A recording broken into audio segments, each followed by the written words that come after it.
PM Modi 2 दिनों के रूस दौरे पर पहुंचे। पीएम मोदी के इस दौरे पर अमेरिका से लेकर चीन और यूक्रेन तक सभी बड़े देशों की नजर रही।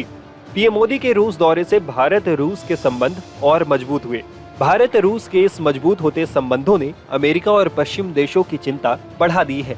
रूस यूक्रेन जंग शुरू होने के बाद पीएम मोदी का ये पहला रूस दौरा था, जिससे अमेरिका समेत पश्चिमी देशों में चिंता साफ तौर पर देखने को मिला।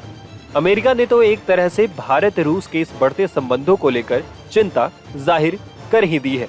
अमेरिका ने सोमवार को कहा कि हम इस बात को लेकर स्पष्ट हैं कि भारत रूस संबंधों को लेकर हमारी चिंताएं हैं। अमेरिका की इसे चिंता पर अब चीन की ओर से बड़ा बयान सामने आया है। चीन की सत्ताधारी कम्युनिस्ट पार्टी के मुखपत्र माने जाने वाले ग्लोबल टाइम्स ने इसको लेकर एक लेख प्रकाशित किया है। ग्लोबल टाइम्स ने इस लेख को शीर्षक दिया है, मोदी पुतिन ने मॉस्को में अपने संबंध मजबूत किए, जिससे रूस को अलग थलग करने की कोशिश कर रहा अमेरिका हताश है। इस लेख में चीनी अखबार ने लिखा, विश्लेषकों ने कहा कि रूस और भारत के बीच घनिष्ठ संबंधों का मतलब है कि यूक्रेन संकट शुरू होने के बाद से रूस को दबाने और अलग थलग करने की अमेरिका की निरंतर कोशिश नाकाम हो गई है। इसी बीच भारत की संतुलित कूटनीति न केवल उसके अपने हितों के हक में है, बल्कि वैश्विक रणनीति संतुलन बढ़ाने में भी मदद कर रही है, जिसे लंबे समय से अमेरिकी आधिपत्य ने चुनौती दी है।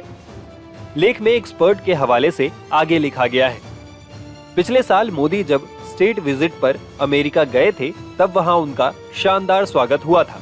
बावजूद इसके ये साफ है कि अमेरिका भारत को रूस के खिलाफ उकसाने की कोशिश कर रहा है, लेकिन भारत उसकी इस कोशिश में नहीं फंस रहा है।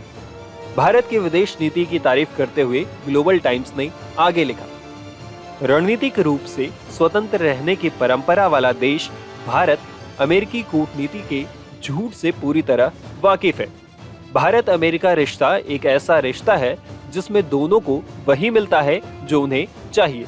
अमेरिका जहां लुभाने वाला रवैया रखता है, इसके उलट भारत व्यवहारिक रहा है। ग्लोबल टाइम्स ने आखिर में ये भी लिखा कि भारत रूस के मजबूत संबंध रूस को अलग थलग करने की अमेरिका की विफल कूटनीति को दिखाता है, जिसका मतलब है कि अमेरिका में इसे लेकर गहरी हताशा है। टाइम्स नाउ भारत डिजिटल की रिपोर्ट।